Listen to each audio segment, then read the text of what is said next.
I am Ray Rickman, Executive Director of Stages of Freedom and an adopted son of Providence, Rhode Island. When I was a kid and a real Detroiter, because in Detroit you're a real Detroiter, automobile capital of the world, we used to duck under our big wooden desk. I did a little research. These desks were all put in 1945, 1946 after the war for some reason, but not for the reason I'm about to tell you. So we'd have to get under the desk because we'd do the little nuclear, atomic, whatever. And all the kids in America used to get under the desk. So when the bomb, nuclear, went off in some suburb of Detroit, it never was going to fall on top of the school. It was going to fall in Dearborn or Taylor, Michigan, or someplace, and not in Grosse Pointe, not where the rich people lived. It was going to fall in some suburb, maybe even Ann Arbor, who knows. But we were going to be within 20, 30 miles, and by being under the desk, we were not going to be killed. And one day, my best friend, John Murphy, he's now a judge, but then he was an 8-year-old kid like me, and he was a little chunky, if I might use that word. And one day we're getting under these big wooden desks, and you know what I'm talking about if you're of a certain age. And John realized he couldn't fully get under the desk. So after the exercise, John Murphy, not being brilliant like he was going to be later in life, asked our teacher, Mrs. Huff, Miss Huff, he asked her if he was going to die when the bomb went off because he couldn't get his whole body under the desk.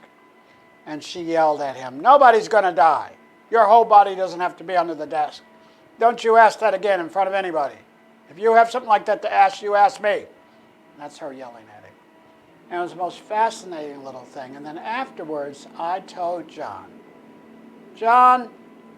don't worry, we're all going to die if a bomb goes off in Dearborn, Michigan. All of us. Even then, you know, I was me. Now, the other day, my brother was telling me about a teacher who's all upset with him because she has a first grade class and they're doing the active shooters thing where the kids have to learn how to run and not hold hands and run for their lives and where they run to and all this. And it's too much for the first graders. And the teacher's supposed to stay with your kids, meaning don't run off and leave them. And while the active shooter's shooting, possibly at you. And she's in the coffee room, teacher's room, and she gets tears in her eyes and actually starts to cry. And she tells my brother, "This isn't fair. You have 6th graders, and they know how to run. And you, being an athletic 59-year-old, you can stay with them and still get out of range. But my little first graders are going to do silly things, run in the wrong direction, try to hold hands with their best friend, and I'm going to get killed." And she's upset with him. And then she says, "What is to be done about this? Because this active shooter training isn't going to work." And I wrote her a little note, postcard. I love postcards, and I love to send them to people. And I said, "Would you please join the battle against assault weapons?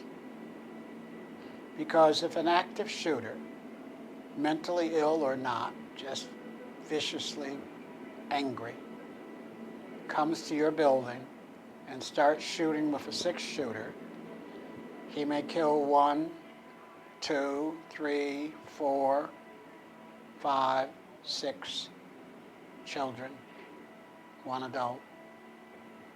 But without an assault weapon, he's not going to kill 30 kids in your class. So would you please join the effort to ban assault weapons in this country?"